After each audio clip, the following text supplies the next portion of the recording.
Dans cette vidéo, nous allons voir les espèces chimiques acides et bases.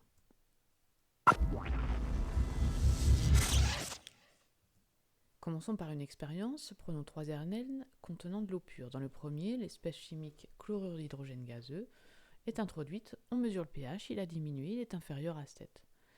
NaOH, la solution devient basique. Et dans le dernier, NaCl, la solution reste neutre, c'est-à-dire un pH égal à 7. Pourquoi ces différences ? Nous savons que le pH mesure la concentration des ions oxonium, nous l'avons déjà vu dans une précédente vidéo. Rappelons d'ailleurs que nous avons vu que l'eau contient des ions oxonium et hydroxyde en raison de l'autoprotolyse de l'eau, de constante d'équilibre Ke égale 10-14. Une solution acide est donc une solution où la concentration des ions oxonium augmente et elle devient majoritaire par rapport aux ions hydroxydes. Donc lorsque l'on a introduit le chlorure d'hydrogène gazeux dans de l'eau pure, cela veut donc dire que l'on a modifié la concentration des ions oxonium. Que s'est-il passé ? HCl gazeux s'est dissocié en H+ aqueux et Cl- aqueux. Et nous avons déjà vu dans la précédente vidéo que les ions hydrogène n'existent pas en solution aqueuse, ils sont solvatés, c'est-à-dire qu'ils sont entourés de molécules d'eau et deviennent des ions oxonium.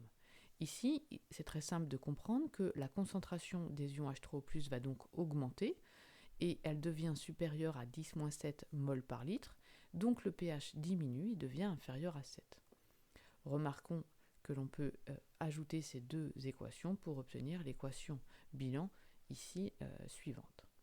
Alors, petite définition, HCl est donc ce que l'on appelle une espèce acide, une espèce chimique acide, parce qu'elle est capable de donner un ion hydrogène. On est ici dans le modèle de Bronsted-Lowry. Et il faut faire attention à ne pas confondre espèce chimique acide et solution aqueuse acide. Espèce chimique acide, c'est une définition plus générale. Elle peut fonctionner pour d'autres solvants que l'eau, elle peut aussi fonctionner en phase aqueuse. Donc ici, HCl a donné un proton, un ion hydrogène, H+, c'est une espèce chimique acide et on a obtenu, puisqu'on est dans l'eau, une solution aqueuse acide. Continuons avec NaOH, l'hydroxyde de sodium solide. On le met dans l'eau, il se dissocie en ion Na+, et en ion HO-. Les ions HO- vont alors réagir, vont alors capter un ion hydrogène, H+, pour se transformer en molécule d'eau.